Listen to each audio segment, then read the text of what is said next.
Yang terhormat bapak-bapak, ibu-ibu, salam Pancasila.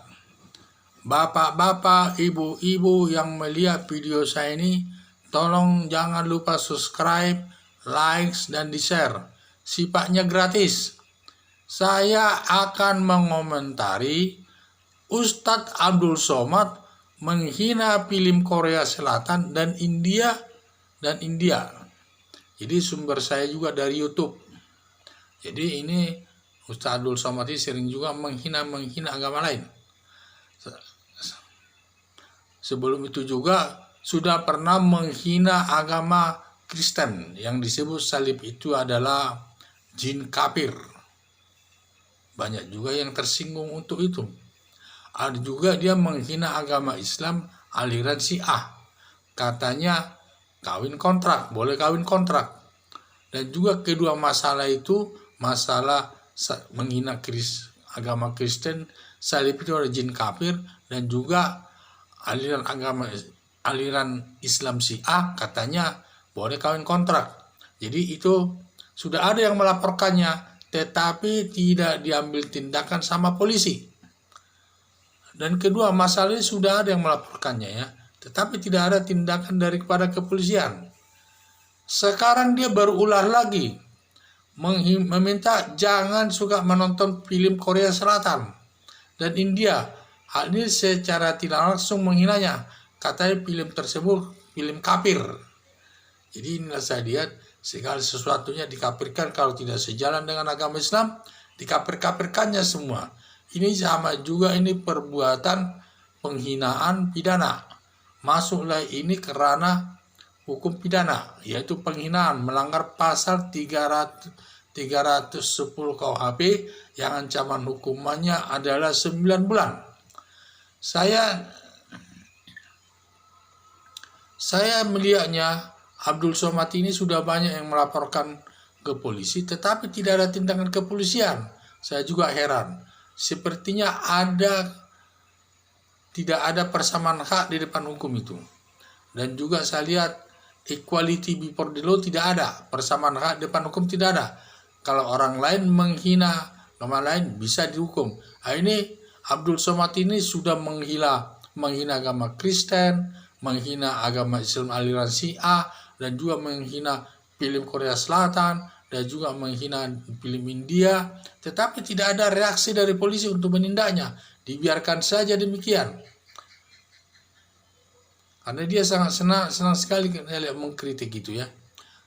Dia tidak memahami bahwa dia mengkritik orang lain akan menimbulkan sakit hati kepada orang lain. Apalagi sekarang ini dia mengkritik film Korea Selatan dan juga film ini katanya nggak usah ditonton. Katanya film kafir. Nah, ini menciptakan hubungan antara dua negara nanti tidak baik. Hubungan negara Indonesia dengan negara Korea Selatan dan demikian juga dengan negara India tidak baik. Karena di dalam dunia perfilman Indonesia saja adanya film Korea Selatan dan adanya film India di Indonesia dan sangat banyak peminatnya dan tidak ada yang memprotesnya. Jadi padahal film Indonesia sebaliknya juga film Indonesia banyak juga yang diputar di luar negeri, baik di Korea Selatan, baik di India juga banyak yang memutar, sehingga kita harus saling menerima, tidak boleh menghina satu sama lain. Ya, nanti akan berakibat buruk kepada dunia perfilman Indonesia. Ini perlu dijaga. Jangan sampai dunia perfilman Indonesia berpengaruh kepada pernyataan Abdul Somad itu. Justru merusak nanti. Kalau nanti sampai film Korea Selatan tidak ada yang menonton, maupun India, tentu negara Korea Selatan pun sama India tidak mau nanti menerima film Indonesia atau Korea Selatan. Ini juga mengurangi jatah daripada pemain sinetron untuk mengorbitkan namanya, untuk nama baiknya, supaya dikenal masyarakat luas. Jadi sebenarnya langkah ini kalau sebenarnya yang benar, Ustadz Abdul Somad itu karena sudah sering dia melakukan menghina agama lain, menghina film Korea Selatan dan juga film India, seharusnya masalahnya harus disegera diproses hukumnya oleh polisi. Jangan polisi diam saja. Akhirnya begini berkembang terus nanti permasalahan-permasalahan di tengah-tengah masyarakat. Sehingga seakan-akan hukum di Indonesia ini bisa diinjak-injak, tidak ada artinya. Padahal negara Indonesia ini telah menyatakan negara Indonesia adalah negara hukum dan harus mengedepankan hukum dalam mengambil tindakan. Tidak ada istilah karena kebebasan berpendapat, lantas boleh-boleh saja menghina film-film Indonesia, film-film negara lain dan sebagainya. Tidak boleh. Negara kita negara hukum. Kalau dia menghina, tentu harus dapat dituntut di muka pengadilan sesuai prosedur hukum, melanggar pasal 310 KUHP. Dan itu harus dipegang dipegang polisi.